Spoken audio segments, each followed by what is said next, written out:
Welcome back. Let's talk about that agitation that has been for a very long time. Since women went to Belgium many years ago, they've been advocating for equitable representation in that sense. In fact, they're not asking for 50%, they're asking for 35%.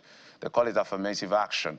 But that has been far from reality for a very long time. Now they are pushing even further. They want seats on the table, and this, they want it reserved.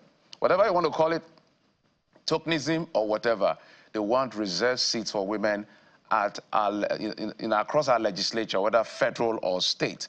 But how far can they go? Who is listening? Who is hearing? Will the people in power listen? Will the men give them a chance? That's a big conversation. We're joining the program by some of the people who are making a case and at the vanguard of this. President, Women in Politics Forum, legal practitioner, first national women leader of the Labour Party, Ms. Ebere Ifendu, joining us from Abuja studio just by our side. We also have Ebimobere Elezianya, member reserved seats for women campaign.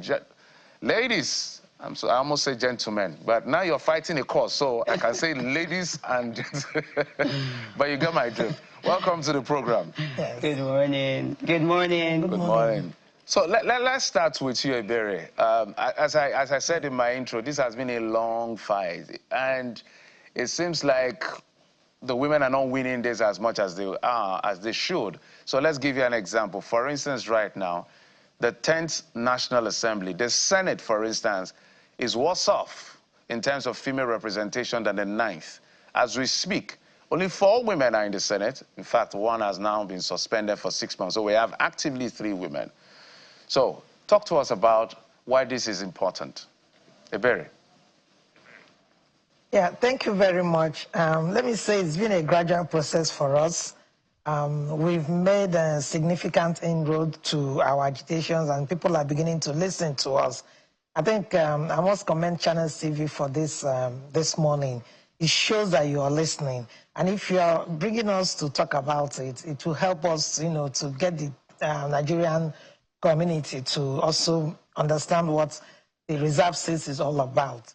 So and like you just stated, we have just 4 women at the Senate, and the House of Representatives, and then the State Assembly. On the whole, our representation is an embarrassing, number, especially when we go out of the country. The International Parliamentary Union, from their statistics, Nigeria is 179 out of 186. You can imagine. A lot of countries in Africa are ahead of us. And if you also know that we are the giant of Africa, what are we taking out there? So what we are doing is we said that since the consciousness is there, people, are beginning to understand who can bring in on board. They are now asking, why are they not women? And then we have looked at legislation, we have looked at the society, we've looked at party politics, we've looked at every sector, all around, participation. And we have come to realize that we need legislation to be able to get women on board.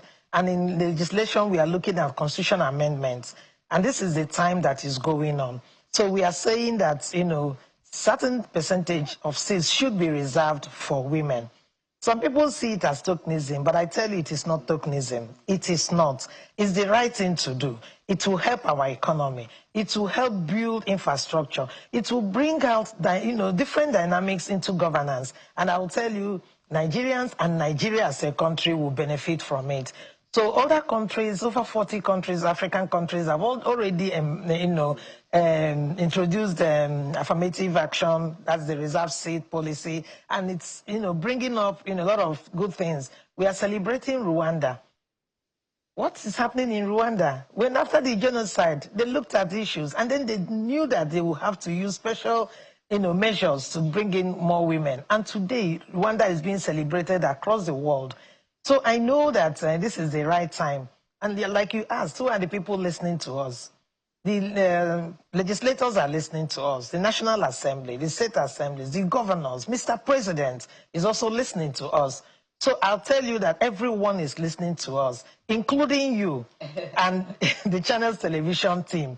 So I think this is the right time for us, and we are going to get it, passed, because we have even the senators talking about it. You won't believe it that, a man actually is championing it at the National Assembly, at the Senate level. So this will tell you that they are beginning to understand that they have, girl children. They have people around them that they want to participate in governance. What will you benefit when you train your child, give her the best of education? She's very intelligent. She can, do a lot of things, and then she's put behind because she is a woman. So this is the time everyone is on board. And I'm very grateful for it because I know that the 10th Assembly won't let Nigerian women down, won't let themselves down. This is the time to prove it. And at the House of Representatives also, a man is also championing it. Right. So you see that this is, a teamwork that is happening now.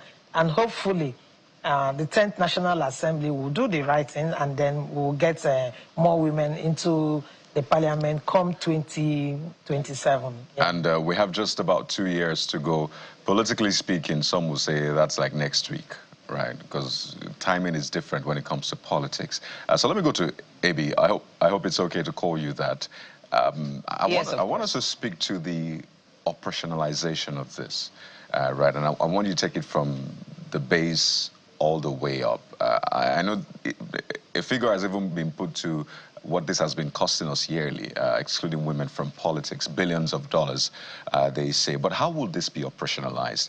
First, at the political party level, right?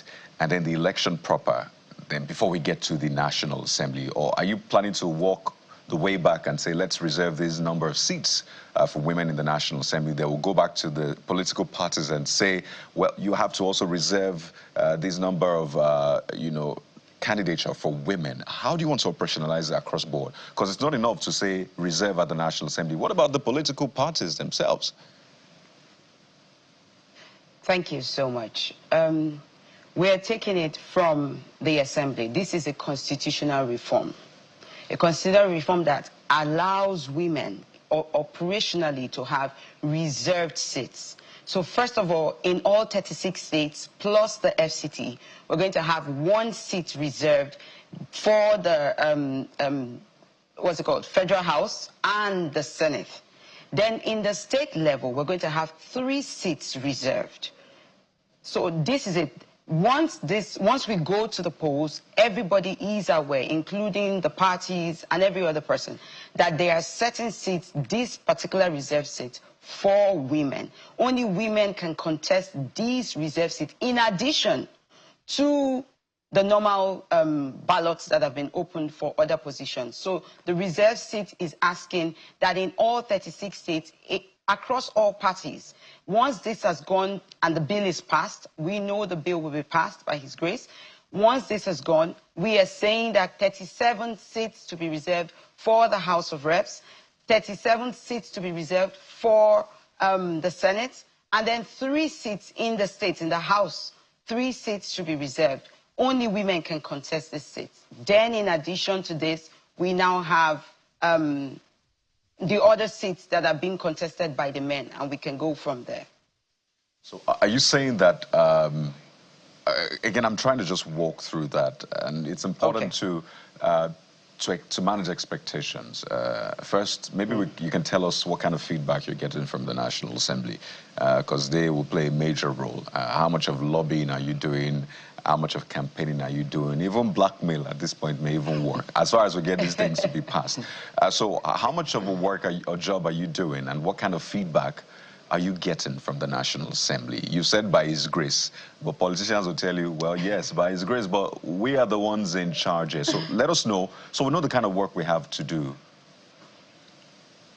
Oh.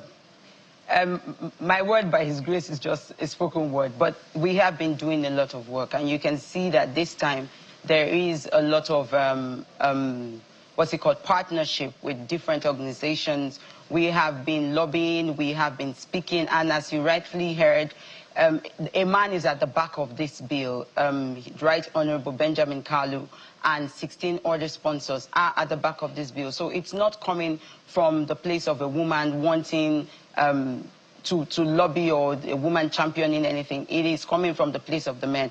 I'm sensing that we are beginning to understand that in our politics today, there is a need for the woman. You will hear across board that when a woman is in position, there are several things that are being looked at, education, health, because these things are very pertinent to women. You would also hear that there is more and better accountability because a woman is involved. So when it comes to the case for this, I'm telling you that at all levels, the market women, the international organizations, partners, we are all together in this. So when you say blackmail, I don't even think there's a blackmail here, because it's obvious that there's a need for women to be involved. And we're not asking for much. If you look at the ask, it is very tiny. It's a very tiny percentage. We're saying all 36 states, we need one woman to be represented in the House of Representatives, plus the FCT, which is 37. We are saying at the Senate, we want one woman from each state, whoever, across board. And you would understand that because this is open for all.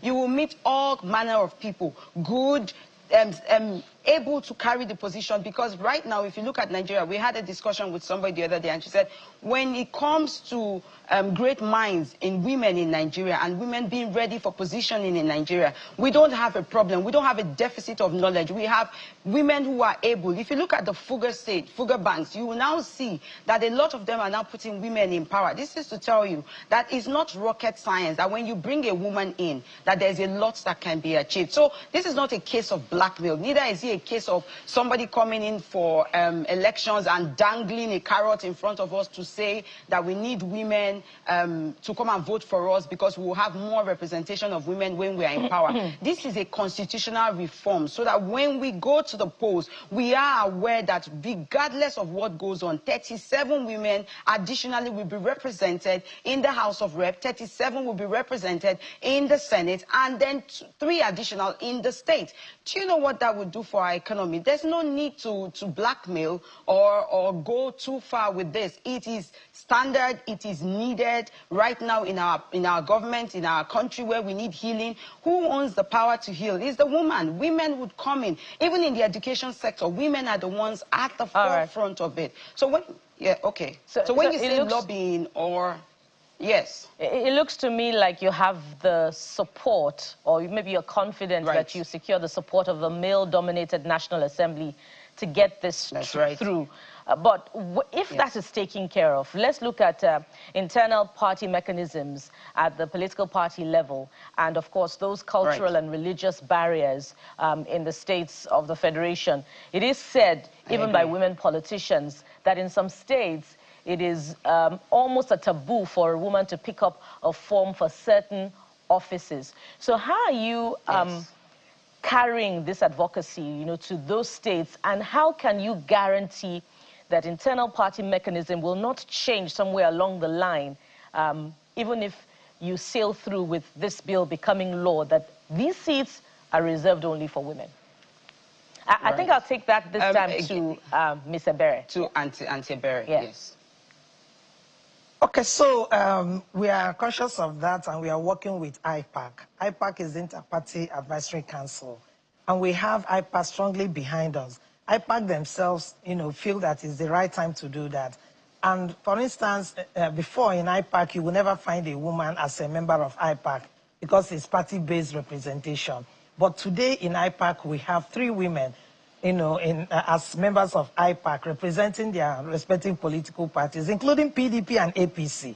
We also have IPAC set up a gender directorate. They are looking into what they can do as, a group or political parties to help women to participate in politics.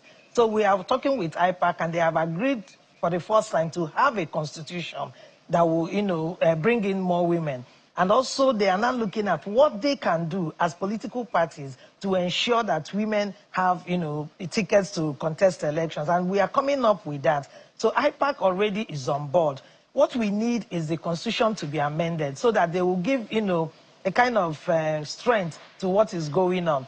Within political parties, I'm telling you now that over 90% of them are already amending their constitutions to create spaces for women. But we need our national constitution, to also have it where everyone, every political party will have to, put in a certain percentage of women on the, ballot list.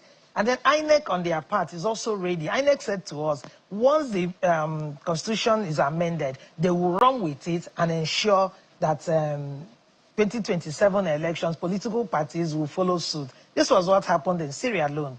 Few months to the election, the gender bill was passed, constitution amendment that talked about affirmative action.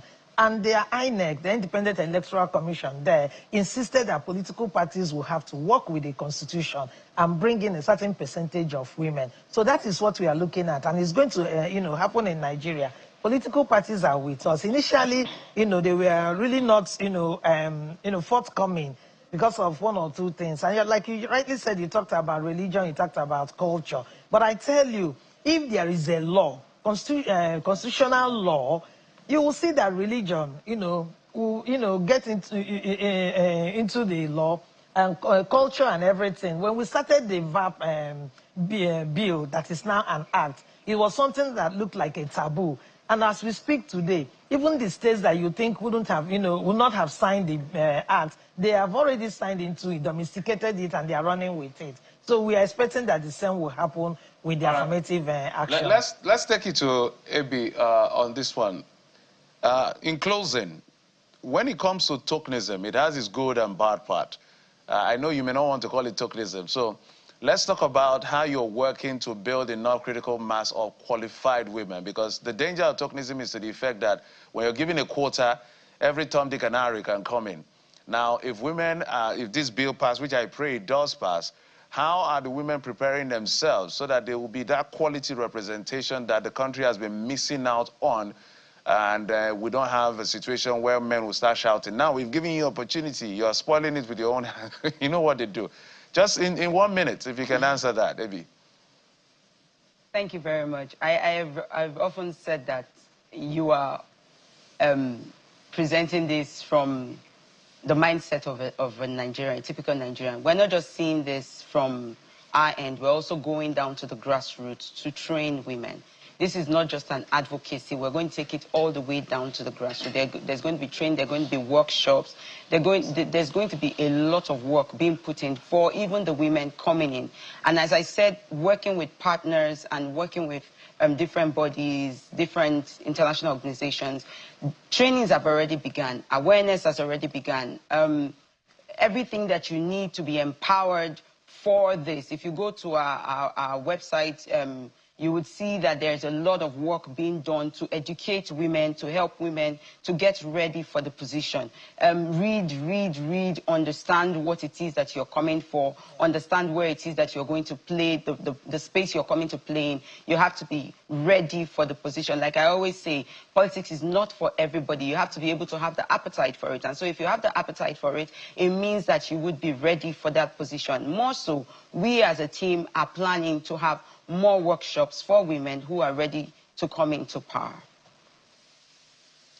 Well, thank you so much. And whatever you wish for, me, I will say amen to it. And we're here to support you so that women can...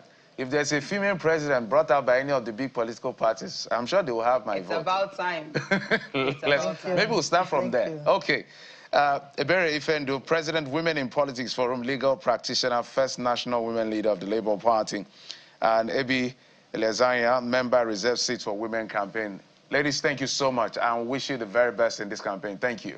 Thank you. Thank you. Thank you. All right. We'll take a quick break. When we come back, we'll talk about press freedom. And Fisayo Shoyombo is our guest, so bringing us up to speed as to what we need to do to protect ourselves. Just like you know. Join us in just a moment. We'll be right back.